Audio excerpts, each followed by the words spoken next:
Bonjour, nous avons le plaisir d'accueillir à l'occasion du quatrième webinaire de CAISA le docteur Franck Bodino, qui est Bonjour. le président fondateur de H4D.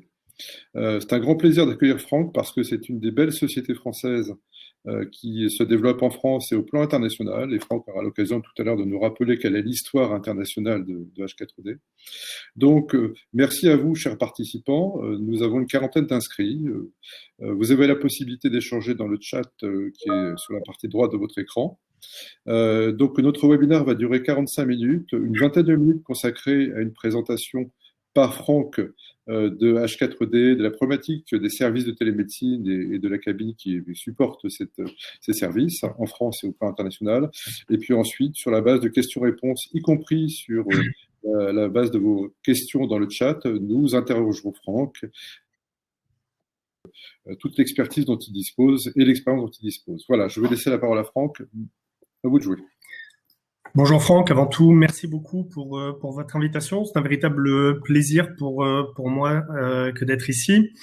Évidemment, on va parler d'Afrique pendant cette intervention, de télémédecine, et je vais essayer de vous faire partager notre expérience. Pour ça, j'ai préparé un petit document que je vais mettre à l'écran. Voilà, j'espère que c'est clair. Alors évidemment, on va parler de télémédecine, mais comme vous le savez tous, on est en plein bouleversement aujourd'hui avec cette épidémie de coronavirus qui frappe de plein fouet l'ensemble des pays dans le monde. Et pour la télémédecine, c'est un véritable virage. Jusqu'à il faut imaginer que la télémédecine, c'est une très ancienne discipline qui date de 1920-1930, mais on en parlait finalement relativement peu jusqu'à il y a 4-5 ans. Et puis là, bien écoutez, je ne connais quasiment plus aucun pays dans le monde qui ne développe des systèmes de télémédecine, que ce soit, on l'a vu au début en Asie, aujourd'hui en Europe. Je prendrai évidemment le cas des pays dans lesquels nous sommes présents, et tout simplement parce qu'on se rend compte des avantages qu'il peut y avoir à utiliser des systèmes de consultation, de surveillance médicale à distance. Avantages à la fois pour les patients, mais aussi pour les médecins. Et on verra pour les États, les collectivités. Donc c'est un véritable tournant pour la santé et pour la télémédecine en particulier. Comme je vous le disais, il y a une accélération stupéfiante, que ce soit en France. Évidemment, on le vit aujourd'hui avec plus d'1 million de téléconsultations qui ont été réalisées en moins d'1 mois versus 60 000 pendant 2 ans. Donc, vous voyez les différentiels et on voit que c'est exactement la même chose aux États-Unis, en Inde. Pourquoi en fait cet engouement? C'est qu'on se rend compte bien que c'est une des réponses quand c'est bien intégré dans les systèmes de santé, aux demandes des patients et des médecins, et donc ça crée un lien absolument particulier. Évidemment, ce déploiement de la télémédecine, ça ne se fait pas comme ça du jour au lendemain. Il y avait déjà des entreprises qui étaient positionnées, notamment H4D évidemment, sur ce segment-là, mais on voit une éclosion de financement public, beaucoup en Europe, pour l'Amérique du Nord, pour l'Afrique, pour l'Asie, et en Afrique et en Asie, beaucoup pour justement déployer ce type de solutions en complément des écosystèmes médicaux qui sont déjà présents. Alors, je vais peut-être revenir sur des basiques, même si je suis certain que tout le monde est parfaitement au fait de ce qu'est la télémédecine. Mais j'aime bien poser la question, c'est quoi la télémédecine ? Alors, tout le monde vous répondra, c'est une forme de pratique médicale à distance qui utilise des technologies. Mais en fait, moi, j'ai l'habitude de dire que la télémédecine, c'est tout simplement de la médecine. Et du coup, il faut être extrêmement vigilant sur les termes que l'on emploie. Et en fonction des termes que l'on va employer, on va voir que, eh bien, on ne va pas répondre aux mêmes problématiques, on ne va pas répondre aux mêmes questions. Notamment lorsqu'on parle beaucoup aujourd'hui de téléconsultation à travers des applications, etc., bien, je peux vous avouer que le corps médical est quand même un peu circonspect parce que la téléconsultation, ne serait-ce que pour les gens qui souffrent d'une simple bronchite, mais on aurait pu même prendre une toux, quelqu'un qui tousse, bien, lorsque vous allez chez votre médecin, généralement, il ne vous laisse pas dans la salle d'attente. Il ne vous fait pas la consultation derrière une vitre, il vous fait entrer dans son cabinet médical parce qu'il a besoin de prendre différents paramètres physiologiques, votre température, parfois votre taux d'oxygénation du sang. On en entend beaucoup parler en ce moment, mais il a aussi besoin de réaliser ce qu'on appelle un examen clinique. Et l'examen clinique, eh bien, il a entre autres besoin d'instruments comme un stéthoscope pour écouter votre cœur, vos poumons, etc. Et là, il peut réaliser une vraie consultation médicale. On va dire que c'est là que se situe l'immense différence entre ce que l'on peut faire chez H4D et la multitude de choses que l'on voit pouvoir se développer à travers des applications qui relèvent plus du conseil médical et de l'orientation que de la consultation elle-même. Ceci a été repris dans différentes revues, la dernière étant le British Medical Journal, qui montre bien qu'en fonction des instruments que l'on va utiliser dans le cadre de la télémédecine, on ne va pas répondre aux mêmes besoins. Moi, en tant que médecin, j'ai démarré ma carrière, pardon de parler de moi quelques minutes, mais je pense que c'est intéressant, j'ai démarré ma carrière en Afrique, au Gabon, en pleine épidémie d'Ebola. Et c'est en partant de cette expérience que je me suis dit, où on allait faire des consultations parfois en avion, dans des petits villages. Je me suis dit, mais c'est pas possible qu'au XXIe siècle, on ne puisse répondre aux gens que par téléphone. À l'époque, on ne parlait même pas de visioconférence. Et je me suis dit, mais comment est-ce qu'on va réfléchir pour amener des soins de qualité à des patients qui sont situés dans des endroits, alors plus isolés, je peux vous assurer qu'à la frontière entre le Congo et le Gabon, c'était difficile.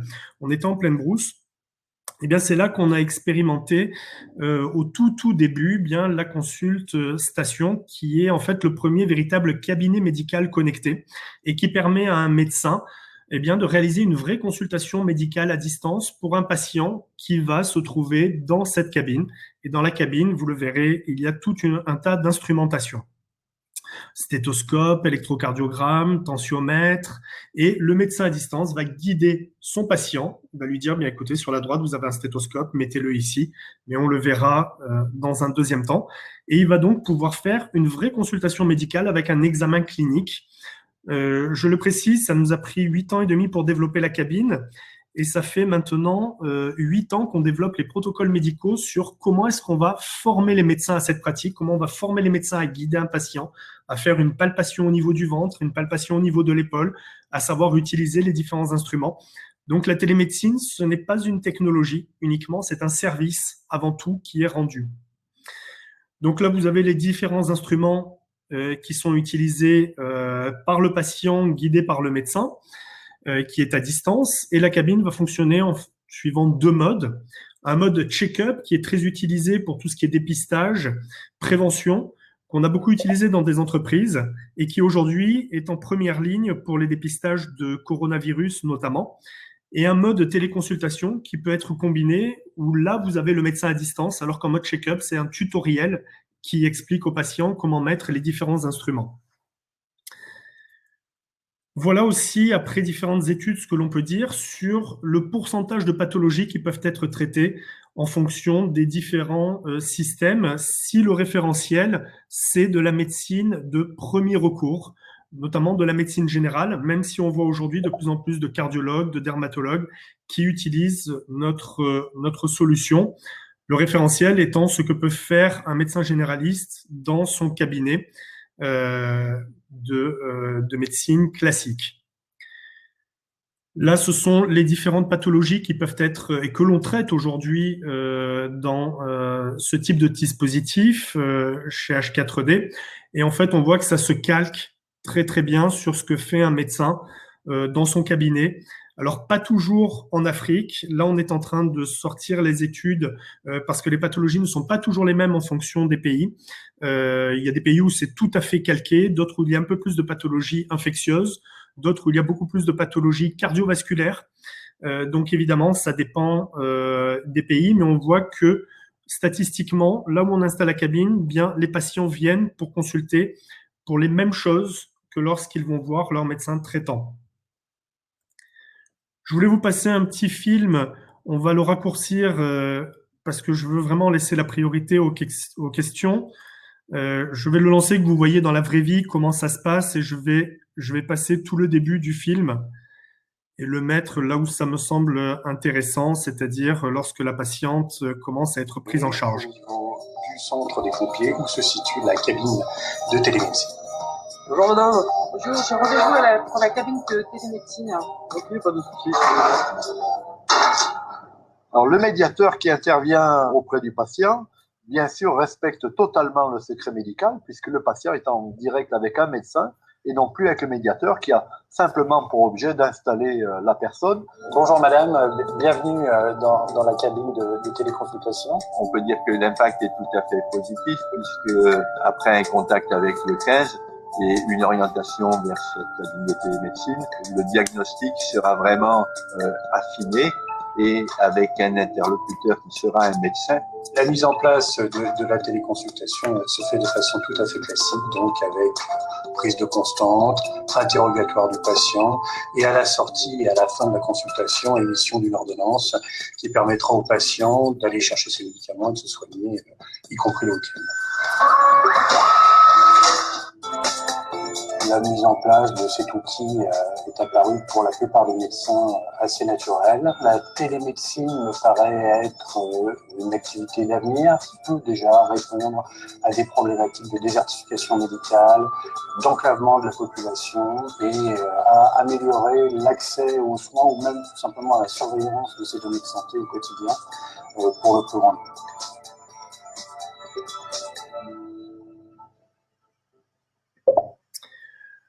Donc voilà un exemple très concret de ce que l'on fait aujourd'hui, pas qu'en France, hein, on le fait dans différents pays. Voilà la conclusion. Et celle-ci, peut-être les pays aujourd'hui dans lesquels nous sommes présents. Merci beaucoup, Franck. C'était très clair et c'était un exercice difficile dans des délais qui sont assez courts finalement. Le thème de ce webinaire, hein, c'est l'inéluctable développement des services de télémédecine des cabines en Afrique ou dans les pays du Maghreb. Est-ce que vous parliez tout à l'heure du Gabon et de ce que vous avez fait à la limite entre le Gabon et le Congo, mais aujourd'hui, quel est le positionnement de H4D, vos développements sur ce continent en plein essor? Alors écoutez, on a de plus en plus de demandes, que ce soit de la part d'entreprises ou d'États. Premier point. Ensuite, on a commencé à déployer des cabines dans des entreprises minières, à nouveau au Gabon. Alors là, c'est le hasard complet. Donc c'est quasiment pour nous un retour aux sources où on a équipé Eramet notamment. Puis, ça a commencé à intéresser l'État en disant, bon, écoutez, si les entreprises privées peuvent faire accéder leurs salariés et leurs familles à ce type de solution, est-ce qu'on ne pourrait pas mettre ça en place aussi pour certaines zones périphériques? Donc, c'est ce qu'on est en train de travailler et nous sommes en pourparlers avec d'autres pays comme la Côte d'Ivoire et le Mali aujourd'hui. Voilà. D'accord. Ça répond ainsi à la question de Yacine, hein, qui nous a assez rapidement posé cette question. Alors, il y a une question de Koulmi. Comment gère-t-on les informations relatives aux patients avant les rendez-vous pour améliorer le suivi et donc faire gagner du temps dans la relation patient-médecin? Alors ça, c'est une excellente question. Alors, il faut voir qu'aujourd'hui, comment se passe le système? Aujourd'hui, il n'y a pas de recueil d'informations avant la consultation. Le patient prend rendez-vous. Il se rend dans la cabine qui est nettoyée après chaque passage, on y reviendra, et le médecin donc se trouve en face de son patient, un peu comme quand il le reçoit dans son cabinet de médecine générale. Sur l'écran du médecin, eh bien, il y a toute une interface sécurisée avec ouverture du dossier personnel du patient. Si c'est la première fois qu'il vient, eh bien, le médecin va lui poser exactement les mêmes questions que ce qu'il pose habituellement. Quels sont vos antécédents personnels? Quels sont les antécédents familiaux? Est-ce que vous souffrez d'hypertension, de diabète? Est-ce que vous prenez un traitement aujourd'hui? Vous faites des allergies, etc. Donc, ça se passe exactement de la même manière. Les données donc, sont entrées par le médecin. C'est la seule manière vraiment d'être sûr que les données soient fiables de l'interrogatoire. Et ensuite, le médecin va commencer sa consultation médicale à distance. Les paramètres qui sont pris, si le médecin doit prendre la température, par exemple, le patient se sent fébrile, son taux d'oxygénation du sang, etc., bien, tous ces paramètres vont être intégrés, stockés dans des banques de données sécurisées. C'est vraiment important. Et à ce moment-là, s'il y a une deuxième consultation pour le même patient, eh bien, le médecin bénéficiera des antécédents qui ont été pris et des données qui ont été prises précédemment. Ensuite, le patient lui va pouvoir retrouver ses données sur une application. S'il possède un ordinateur ou un smartphone, il va pouvoir échanger avec un autre médecin s'il le souhaite et il aura ses données. D'accord. Ça reprend une question d'Abdelatif hein, sur le suivi du cycle délicat du patient et de son dossier. En France, vous êtes interfacé, Franck, avec le dossier médical Oui, personnel. tout à fait. Alors après, évidemment, la médecine et la santé, de manière plus générale, sont vraiment spécifiques à chaque pays. En France et dans tous les pays, on respecte strictement la loi, mais nous, en plus, on a mis en place une charte éthique qui fait que lorsque le médecin voit un patient qui n'est pas son patient, systématiquement, il y a un compte-rendu qui est adressé au médecin traitant par le patient lui-même, parce qu'il faut aussi que le patient le souhaite. Il faut savoir que les données médicales, on dit, elles ne sont opposables qu'au patient lui-même. Donc, on est propriétaire de ses propres données médicales. Mais donc, le dossier médical peut être partagé si le patient le souhaite. Les données sont stockées de manière sécurisée. Et donc, il y a toujours un continuum dans la prise en charge. En France, c'est très strict, dans les autres pays aussi. Mais je vous donne l'exemple de la France. On fait la même chose en Italie ou au Portugal. Pareil d'ailleurs au Gabon. À chaque fin de consultation médicale, il y a un rapport qui est transmis directement dans la cabine pour le patient et pour que ce soit donné au médecin traitant. D'accord. Alors, il y a beaucoup de questions. Merci beaucoup. Alors, les questions sont relatives à des usages, hein, sur les pathologies auxquelles ça peut s'adresser, sur les conditions de la mise en place, mais également sur les conditions de la maintenance. Oui. En étant logique et rationnel, je vais commencer par ce à quoi s'adressent les cabines et dans les pays d'Afrique, ce à quoi cela s'adresse. Et notamment, René nous évoque le fait que les pathologies en Afrique sont principalement infectieuses. Le palu pour représenter 40% des consultations outpatient. Le diagnostic de la fièvre est capital. Il faudrait que le diagnostic du paludisme avec test rapide puisse être disponible avec lecture du résultat assisté. René considère que c'est une piste intéressante à creuser. Franck, quelles sont les pathologies que, à votre connaissance et à votre expérience en Afrique, y a-t-il une différence entre ce que vous faites aujourd'hui en France et très largement, et ce qui se fait, ce qui se fera en Afrique? Et tout ce qui est maladie infectieuse, c'est un peu d'actualité quand même. Tout à fait. Alors, c'est complètement d'actualité. Et en effet, nous avons mis en place en Afrique avec des laboratoires, des systèmes, on parlait du paludisme, pardon, pour s'il y a un doute sur un paludisme, attention, toutes les fièvres en Afrique, et c'est en fait, ça dépend vraiment des pays. Hein. L'Afrique, c'est pas quelque chose de complètement homogène. Hein. Il y a vraiment des spécificités en fonction des territoires.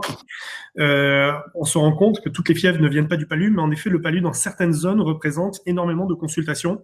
Et donc, là où ça peut être le cas, notamment ce qu'on fait dans les zones où nous sommes implantés, c'est de pouvoir faire bénéficier les patients de frottis gouttes épaisses extrêmement rapides avec des laboratoires dédiés.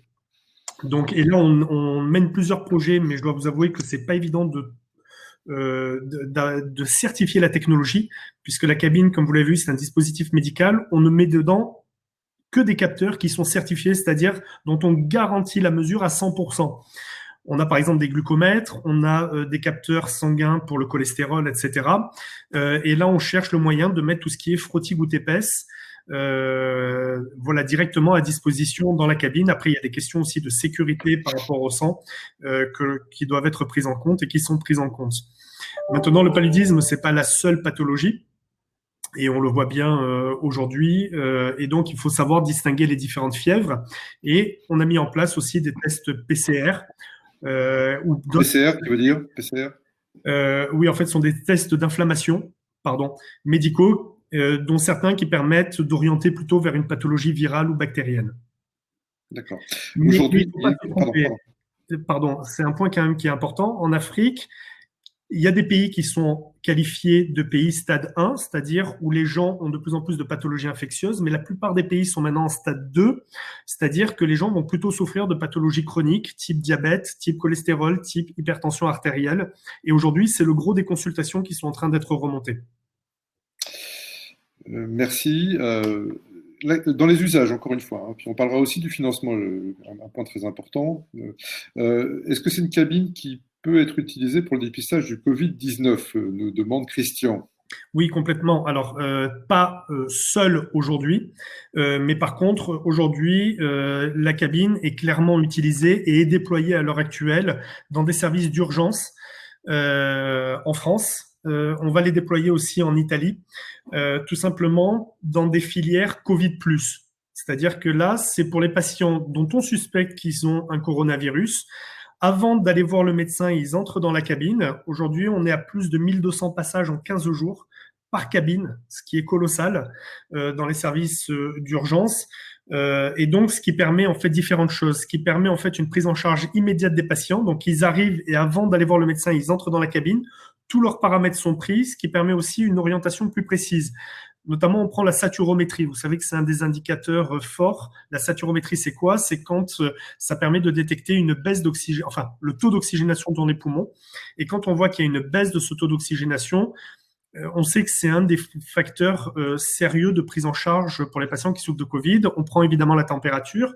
On va prendre le poids et la taille. Donc, on va calculer l'indice de masse corporelle qui sont des facteurs de gravité. Et on a mis un peu d'intelligence là derrière, ce qui permet d'orienter très vite les patients. Donc oui, on est complètement partie prenante de la réponse au Covid. Et après, derrière, on s'est rendu compte que certains patients voyaient le médecin quelques minutes, mais passaient directement en scanner, puisqu'aujourd'hui, c'est le test le plus fiable qui est sensible et très spécifique, enfin très spécifique aussi pour les cas de coronavirus. Et donc, ça permet des prises en charge très rapides. Alors, une question, puisqu'on parle de maladies infectieuses, une question d'Anne-Isabelle, importante et évidente cette question. Quid de la désinfection des cabines? Oui, alors ça, c'est quelque chose de fondamental, quoi, hein. La désinfection, elle a été travaillée dès le départ et il se trouve que les protocoles qu'on emploie aujourd'hui et qu'on employait avant le Covid sont aussi valides pour le Covid. On les travaille main dans la main avec les services d'infectiologie hospitaliers et on a immédiatement cherché, nous, dès le mois de janvier, parce qu'on n'était pas devin, mais on est quand même plusieurs infectiologues dans la société à s'être dit que cette épidémie allait à un moment arriver dans les pays dans lesquels on était présent et que la question de l'hygiène allait se poser. Donc, la cabine est désinfectée après chaque passage. Je ne sais pas si c'était suffisamment visible dans le petit film, mais à chaque passage aussi, il y a une tétière, un drap qui est changé. Les instruments sont à usage unique lorsqu'ils touchent la peau du patient. Donc, ils sont enlevés, ils sont retirés et ils sont changés à chaque fois. Et la cabine est systématiquement désinfectée après chaque passage. C'est très clair. Est-ce que les enfants... C'est une CRP, hein, on est d'accord. Est-ce que les enfants peuvent entrer dans la cabine? Alors là, ça dépend vraiment des... Les enfants, oui, peuvent entrer dans la cabine, mais il y a une question aussi médico-légale extrêmement forte. En France, on ne les prend pas, enfin les médecins, il y a des protocoles très stricts, c'est à partir de 14 ans. Au Canada, la réglementation est un petit peu différente, mais on a quand même monté l'âge. Au Canada, on pouvait prendre des patients, des enfants à partir de 3 ans. Nous, ça ne nous paraissait pas sérieux.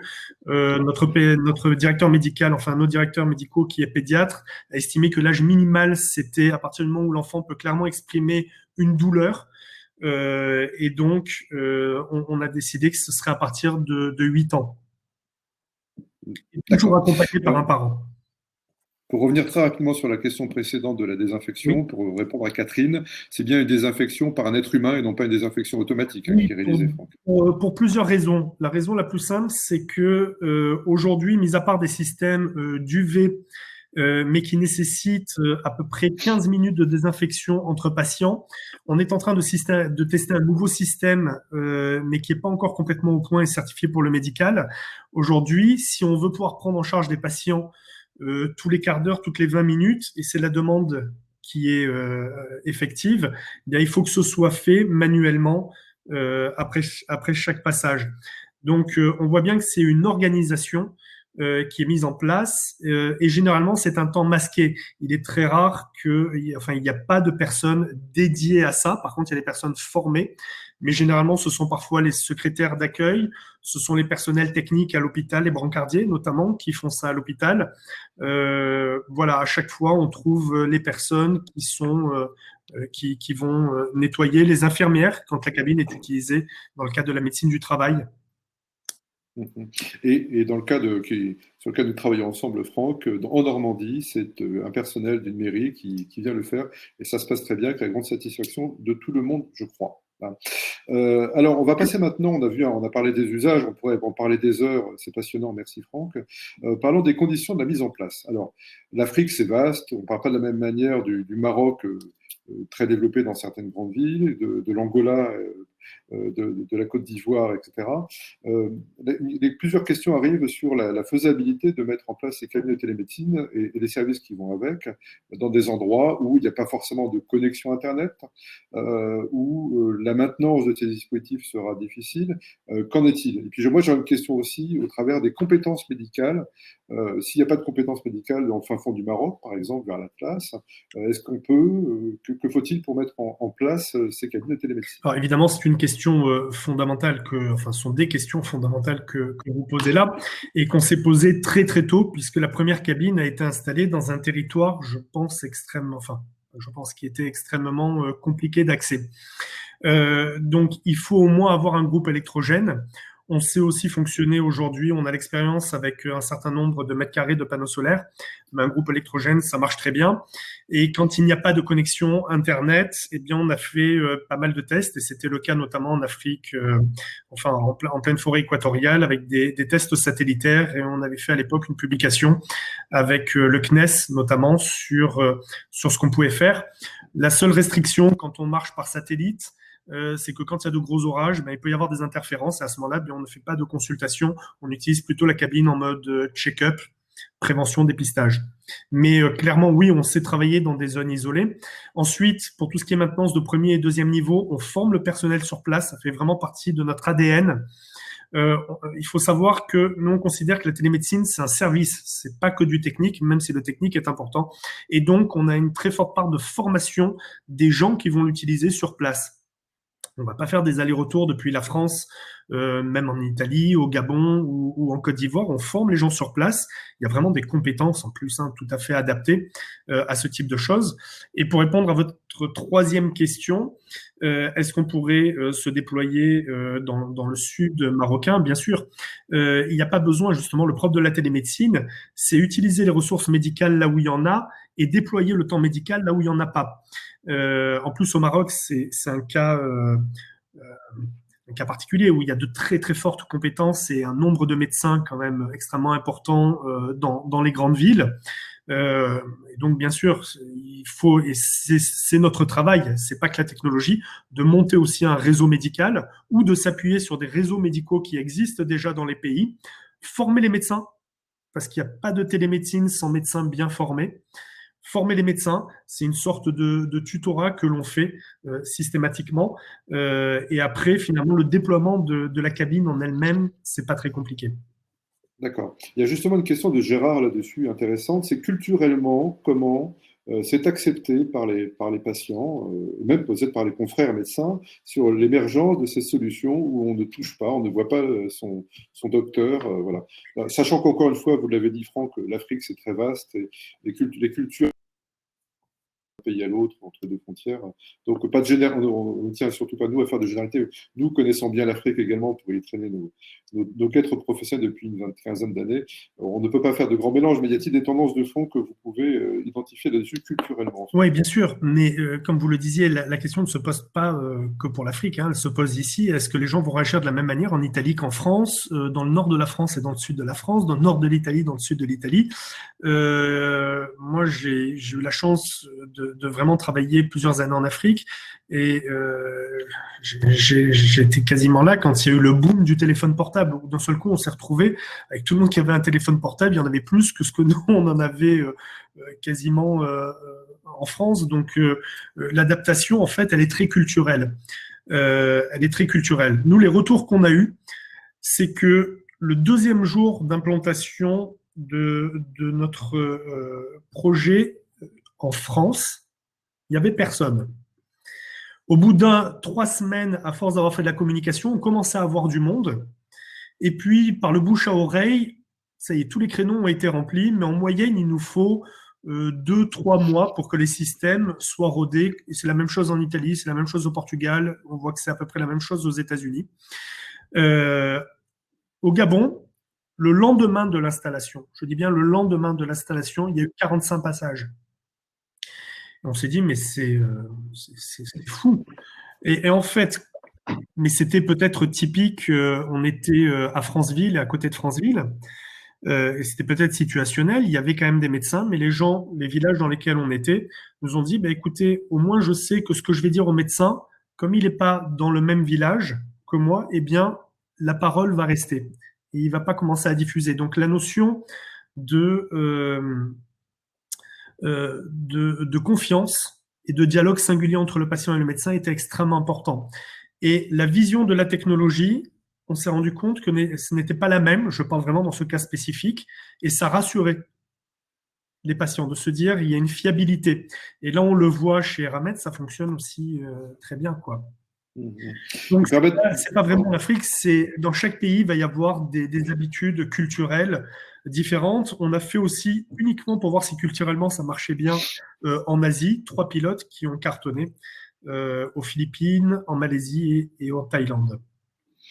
Si vous permettez, Franck, que je me permette d'ajouter un élément pour avoir pas mal travaillé et vu ce qui peut se passer en Afrique. Et pour ça qu'on vous a proposé d'intervenir, c'est que ce point d'entrée, qui est un service de télémédecine in cabine, permet de répondre à une problématique très présente dans beaucoup de pays et beaucoup de zones africaines, qui est de dire, si on a un médecin qui est par bonheur formé et qui est diplômé, souvent il va être attiré, et en plus on a des compétences médicales très fortes, même nous en Europe et en France, on a besoin de médecins, et on va leur proposer des sommes normales pour nous et très importantes qui font qu'ils vont peut-être venir soigner des gens chez nous. Bon. L'intérêt de ce type de cabine, c'est que avec un niveau minimum de compréhension et de connaissances médicales, ça permet d'avoir l'accès à de la compétence médicale localement sans que ces gens-là soient tentés ou puissent partir, en fait, et donc créer des conditions de la désertification médicale. Et ça, c'est un vrai problème qui est souligné et par le BIT et par l'OMS à différentes reprises. Donc, je referme la parenthèse, c'est une des raisons pour lesquelles nous trouvons qu'il y a un gros potentiel à votre développement dans ces zones-là. Alors, on a, si vous me permettez, Franck, la cabine n'est pas uniquement utilisée par les médecins. Elle va être aussi utilisée, elle est utilisée aujourd'hui par des infirmiers et par ce que l'on peut aussi appeler des assistants de soins, qui sont ni infirmiers, ni médecins, mais qui déjà ont des notions sur est-ce qu'une hypertension est trop haute, est-ce qu'il y a un problème pour le diabète, et donc qu'on va pouvoir former. Vous voyez, et c'est ça qui est important, c'est que les gens ne sont plus laissés seuls face à eux-mêmes. Ils ont une réponse, et après, on intègre cette solution toujours dans l'écosystème du pays, dans l'écosystème local.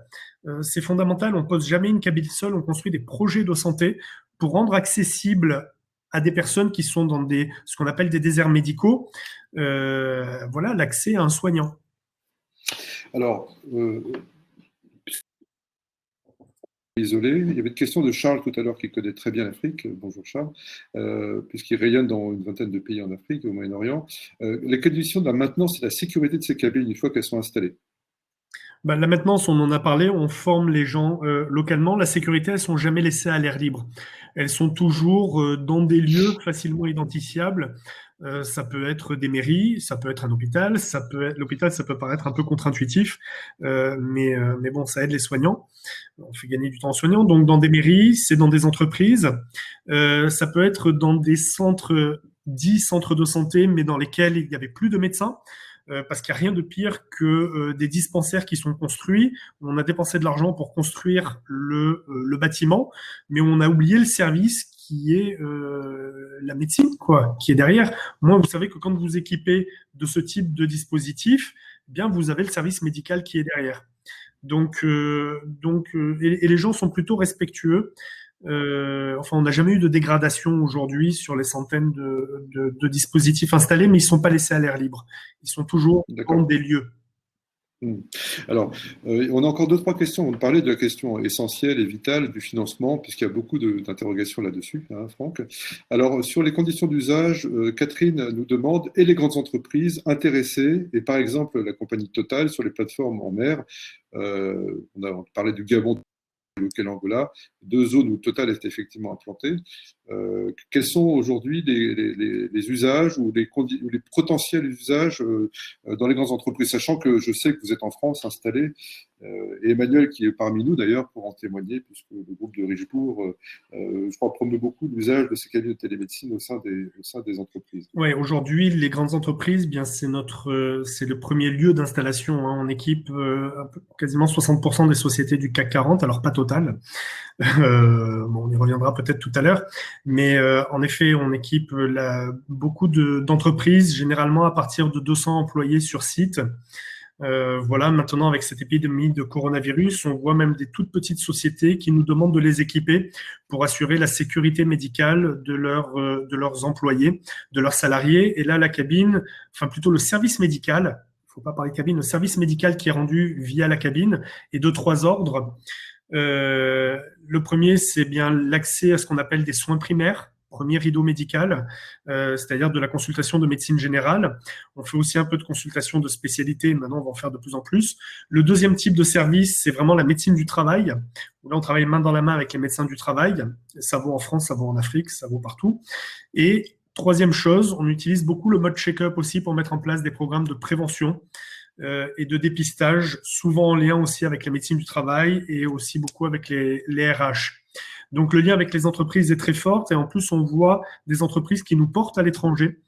On a d'abord équipé EY en France et maintenant aux États-Unis, Sanofi de la même manière, Ipsen de la même manière, AXA de la même manière. Donc, on voit vraiment des entreprises importantes qui portent le service maintenant sur d'autres territoires.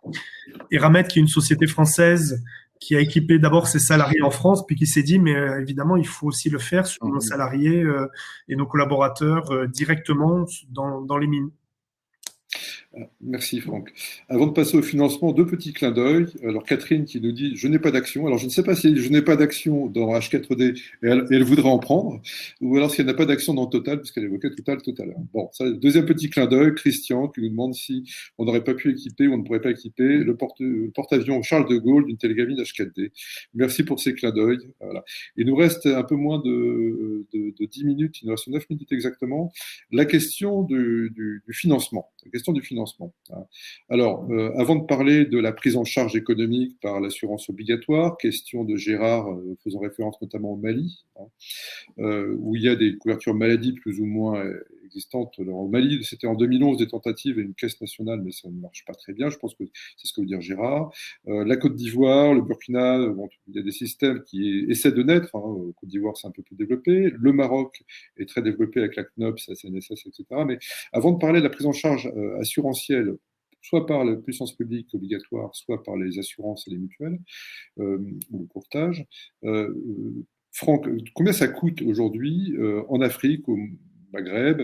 Je crois savoir, vous me l'avez dit en préparant ce webinaire, qu'il n'y a pas de différence tarifaire, c'est le même prix.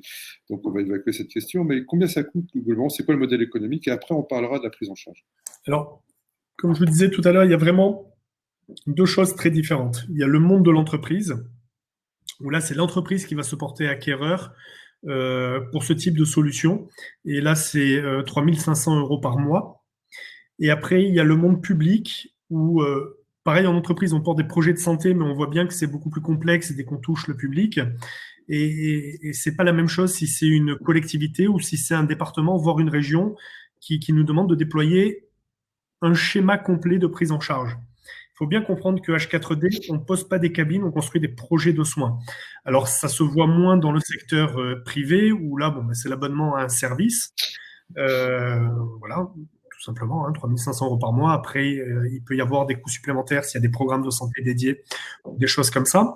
Dès qu'on touche à du secteur public, bien, on nous demande de réfléchir en termes de santé publique. Et donc d'interfaçage avec des acteurs locaux qui peuvent avoir des différentes facettes. Et là, bien, ça peut aller de 80 à 100, 150 000, voire beaucoup plus, si on a des États aujourd'hui qui nous demandent de réfléchir et de penser avec eux l'accès aux soins et comment intégrer la télémédecine, et notamment ce que l'on fait nous chez H4D, directement comme étant un prolongement des hôpitaux, par exemple. Donc, vous voyez bien que la réflexion, là, n'est plus du tout la même que mettre un dispositif pour des salariés dans une entreprise. En fait, la question de l'équation économique comparative n'a pas tellement de sens si on vous entend, Franck. C'est-à-dire que les services que vous développez permettent parfois de faire de la santé là où ça ne serait pas possible dans des conditions normales de température et de pression. Est-ce que j'ai compris? Oui, c'est exactement ça. À un moment, on nous disait, oui, mais regardez, pourquoi est-ce que je ne mettrais pas des dispensaires ou des hôpitaux périphériques? Bon, déjà, il faut savoir qu'un dispensaire, ça coûte quand même beaucoup plus cher que ce que je vous dis là. Mais la question, c'est pas le matériel, c'est le service que l'on va rendre. Nous, on sait qu'on peut pas tout faire, mais ce qui est fait via le dispositif est très bien fait. Parfois même, on l'intègre avec un petit laboratoire de biologie à côté. C'est ce qu'on est en train de faire dans d'autres pays. Mais le service, il est rendu.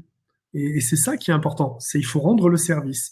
Et pour moi, la télémédecine, lorsqu'on l'entend dans un schéma de prise en charge un petit peu plus global, c'est une des briques. C'est ce que j'ai l'habitude d'appeler le premier kilomètre d'accès aux soins. C'est la première porte d'entrée dans le système, souvent pour beaucoup de personnes. Et là, du coup, se pose aussi la question que vous posiez indirectement tout à l'heure, c'est bien quid du remboursement, ou parfois il n'y a même pas de remboursement parce qu'il n'y a pas de prise en charge, ou du paiement, tout simplement, de l'acte. Donc, vous voyez, l'équation n'est pas tout à fait la même. Elle est sinueux et la pente est raide parce que même en France, c'est très récent et il a fallu le Covid pour qu'on se rende compte que c'était une évidence, que c'était un acte médical, hein, encadré dans un circuit patient et autres. En Afrique et au Maghreb, à votre connaissance, au Moyen-Orient, à votre connaissance aujourd'hui, il n'y a pas de schéma de sécurité sociale publique qui inclut le remboursement d'un acte fait dans un service de télémédecine. Alors, je ne suis pas un spécialiste de ces questions-là. Je sais qu'il y a des projets qui sont extrêmement intéressants qui sont menés aujourd'hui, notamment au Maroc, puisque vous en parliez. Et je sais que la réflexion est sur la table. Maintenant, je ne suis pas sûr que ce soit déjà effectif. Du moins pas à ma connaissance. Donc au Maroc, dans certaines conditions très précises. Oui, c'est ça. Mais Charles pourrait nous le confirmer. Charles, qui connaît très bien le Maroc, qui est en ligne avec nous. C'est ça. Mais même on le voit en Europe ou dans d'autres pays, hein, en Asie ou en Amérique du Nord. Amérique du Nord, avec le Obamacare, c'était un petit peu différent, où la prise en charge était effective et dans les mêmes conditions que dans un cabinet de médecine générale via Medicaid ou Medicare. En France, les conditions étaient extrêmement compliquées et donc c'était jusqu'avant le Covid essentiellement les assureurs privés qui prenaient au premier euro, qui payaient au premier euro cette prise en charge. D'accord. Alors, une question de Coulmy, puisqu'on parle de téléconsultation, beaucoup, hein, ce que permet cette cabine. Quid de la téléexpertise qui permet le dialogue confraternel entre deux professionnels et quel est le positionnement de la cabine et de ses services sur la téléexpertise? Alors, en fait, la téléexpertise, c'est un médecin, peut-être pour tout le monde, qui va parler à un autre médecin qui aura des compétences différentes dans un autre domaine. Par exemple, un médecin généraliste qui a besoin d'avoir un avis assez rapidement sur un électrocardiogramme, et donc il va appeler un cardiologue, il va appeler son confrère, qui va lui dire, bon, écoutez, sur ce point-là, voilà ce que je vous conseille de faire. C'est pas du tout la même chose qu'une téléconsultation avec un spécialiste. C'est vraiment, vous voyez, on parlait de langage. Donc aujourd'hui, nous, ce que l'on fait sont des téléconsultations, donc des consultations médicales avec des spécialistes, et on est en train de voir si pour le même patient, il y aurait moyen en simultané d'avoir, comme on a nous là sur l'écran, le médecin généraliste qui a commencé et le médecin spécialiste qui viendrait s'il y a un problème particulier. Mais on se rend compte que dès qu'on met une interface à 3 patients, médecin, la coordination est quasiment infaisable. Donc aujourd'hui, nous, on n'a pas de système juste de médecin à médecin, sauf dans un cas très précis où là, on a des accords pour des interprétations d'électrocardiogramme un peu compliquées, où parfois les médecins urgentistes ou généralistes ont besoin d'un avis immédiat et à ce moment-là, ils peuvent avoir l'avis immédiat, mais uniquement pour ce type d'examen aujourd'hui. Franck, il nous reste 2 petites minutes, hein, même un tout petit peu moins. Il y a encore quelques questions, mesdames, messieurs, merci beaucoup. Toutes ne pourront pas être traitées, certaines ont déjà été abordées. Merci pour Abdelatif. Hein, sur le Maroc, au Maroc, parce qu'on en parle beaucoup, il n'y a pas de médecin traitant, c'est un des problèmes de suivi, ce qui a été évoqué. Franck, dans la minute 30 qui nous reste, quel serait pour vous, en Afrique et au sens large, y compris le Maghreb, les points qui sont importants pour vous dans le développement et dans l'ancrage durable de la télémédecine, des services de télémédecine? Alors ça, c'est une très vague question, hein, Franck. Ça relève pour moi d'abord essentiellement de la volonté de rendre service à des populations qui en ont besoin. Si on parle du secteur privé, c'est juste la volonté d'une entreprise de rendre un service à ses salariés, puisque la télémédecine est autorisée de partout. Si maintenant, et je sais que c'est votre ADN, on va plus parler de secteur public, bien il faut, à mon avis, pour que ça puisse se déployer, intégrer le remboursement des actes dans la loi, quoi, hein, dans le remboursement classique. Et là, on voit bien que ça peut être un essor important. Un minimum d'infrastructures, ça me paraît aussi important. Même si nous, on sait reconstituer quasiment de novo un écosystème sur place, on voit bien que ça aide, notamment des liaisons Internet, etc. Mais tout ça va être aidé par les financements massifs qu'il y a en ce moment. J'ai vu des financements de la Banque mondiale, de l'Organisation mondiale de la santé. Je sais même que l'AFD prend part à beaucoup de choses en ce moment.